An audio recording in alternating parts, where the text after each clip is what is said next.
All right, the report from Delhi, it's stunning given the fact that the health minister of the state rather had just a few days ago said that the pandemic seems to be over in the national capital and the cases are only increasing.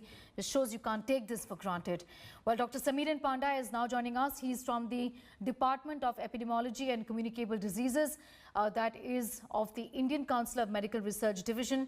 Thank you for your time here, Dr. Panda. I want to begin by asking you, and these are the most frequently asked questions actually, since we're talking about variants right now. Which are the variants in the country right now that are in fact causing more cases in India? Well, in order to know which variant is associated with the spread, one needs to find out how many variants are identified in a particular cluster.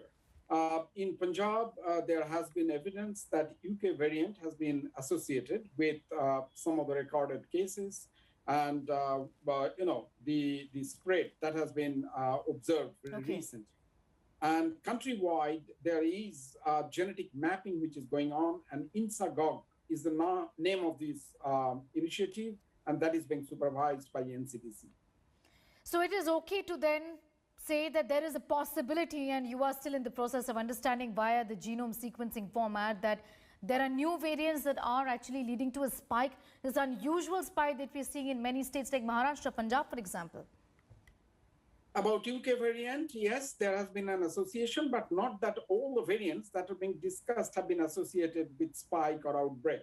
So I would say that it's, again, predominantly the older circulating strains, and the newer variants have just been identified and are being mapped. So there is a catalog, and we know that new variants are identified, for example, the South African variants and the Brazil variants, but they are not necessarily associated. Neither the double mutant, which is being discussed, has been found to be associated with any outbreak. Okay. Do we know any of these variants, the Brazil variant, for example, is any of this variant causing more infections and is more lethal in terms of making a person suffer from a more severe form of a disease and then eventually leading to death? Scientifically speaking, if a virus changes itself to create a variant which is more transmission efficient, the same virus will not be lethal, because if the virus kills its host, which in this case is human being, then the virus itself would be self-defeating. It won't be able to transmit then from one person to another. So the variations that happens and the mutations that are easily transmissible, they do not necessarily become more lethal or more deadly. So I would say that while the transmission efficiency and the increase of it is a survival technique, because the viruses cannot live alone, they need living cells.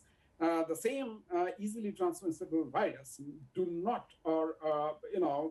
necessarily become more lethal or more severe disease-causing virus. Okay, so the virus essentially, okay, the virus is essentially in a way smart to understand this. Are you saying that? Yes, it is a survival strategy, and this is happening as a part of the viral proliferation, where the little changes we see, we call them drifts, and the larger changes are shift. When shift happens, a major part of the gene gets deleted, the virus might be even weak, or it might become more efficient in terms of transmission. So the mutations do not necessarily work for advantage. So it's not like a planned, programmed activity. And under the immune pressure also, the viruses do change. Some of the mutants go for enjoying the survival advantage, which is transmission efficiency, but does not necessarily become more virulent. All right. What should then we expect in the days to come? Should we expect more cases, many more cases in the next few days to come? We have to understand two things. One is getting many more cases is not necessarily linked with more transmission efficient viruses circulating in the population.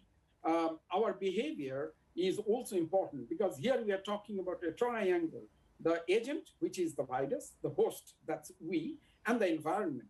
So in the environment, if we facilitate the transmission, that would happen, and that does not require a new mutant. Even the older strains would circulate if the infected individuals come in close proximity to the susceptible individuals, as we are seeing in case of mass gathering related to election campaign, or mass gathering related to religious events or even social events, for example, marriage. All right, all right. What should the government do to nip this in the bud? What can be the government's contribution here?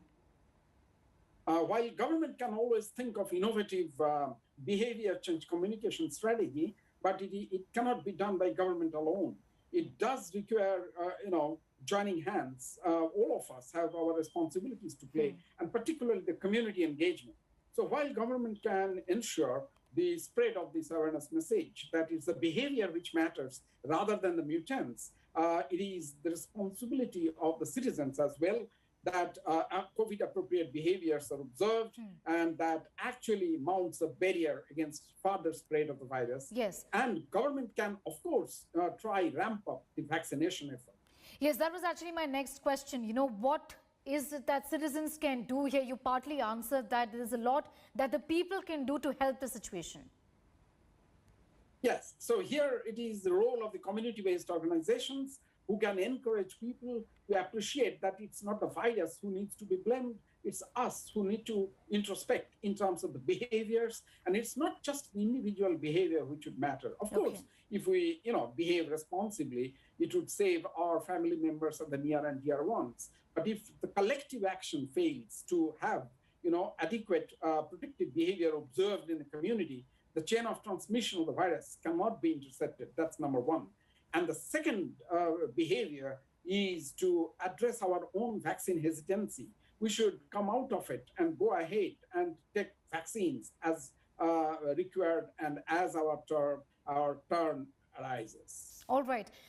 Dr. Panda, thank you for your time. Dr. Panda is a top scientist from the Indian Council of Medical Research, and he's been, in fact, with the government in dealing with this entire situation and devising a strategy on how to then once again try and flatten the curve in the country. Dr. Panda, I appreciate you joining us right here. Hi everyone, Preeti Chaudhary here. Hope you like this video. For latest news and analysis, like and subscribe to the India Today YouTube channel. And don't forget to press the bell icon to stay updated. Thank you for watching.